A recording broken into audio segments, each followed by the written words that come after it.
مسلم ممالک کی جانب سے شدید رد عمل آنے کے بعد فرانس نے مشرقی وسطی کے ممالک سے فرانسیسی مصنوعات کا بائیکاٹ ختم کرنے کی اپیل کر دی۔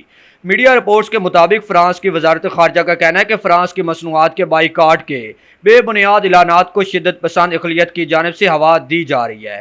حالیہ دنوں میں چند ایسی ویڈیو سوشل میڈیا سائٹس پر پوسٹ کی گئی جن میں کویت، اردن اور قطر سمیت دیگر ممالک کے کاروباری حضرات کو اپنی دکانوں سے فرانسیسی مصنوعات کو ہٹاتے اور ان مصنوعات کو دوبارہ فروخت نہ کرنے کا عزم کرتے دکھایا گیا ہے۔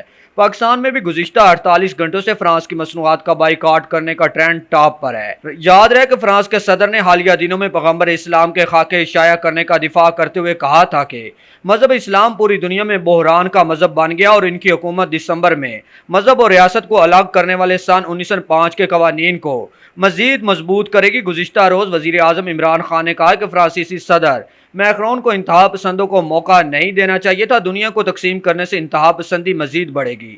صدر میکرون نے کروڑوں مسلمانوں کے جذبات کو مجروح کیا۔ وزیر اعظم عمران خان نے سوشل میڈیا پر اپنے پیغام میں فرانسیسی صدر میکرون کے اسلام مخالف بیانات کی مذمت کرتے ہوئے کہا کہ لیڈر کی پہچان یہ ہے کہ وہ لوگوں کو متحد کرے۔ فرانسیسی صدر کو دنیا کو تقسیم کرنے کی بجائے معاملات کو حل کرنا چاہیے تھا۔ انہوں نے کہا کہ نیلسن منڈیلا نے دنیا کو تقسیم کرنے کی بجائے متحد کیا۔ دنیا کو تقسیم کرنے سے انتہا پسندی مزید پڑے گی۔ توہین امیز خاکوں کے ذریعے اسلام پر حملے لا علمی کا نتیجہ ہے۔ دوسری جانب خلیجی تعاون کونسل فرانس میں کویتی مشن نے فرانسیسی صدر کے اسلام سے متعلق بیان کی شدید الفاظ میں مذمت کی اور ان کے ریمارکس کو غیر ذمہ دارانہ قرار دے کر مسترد کر دیا۔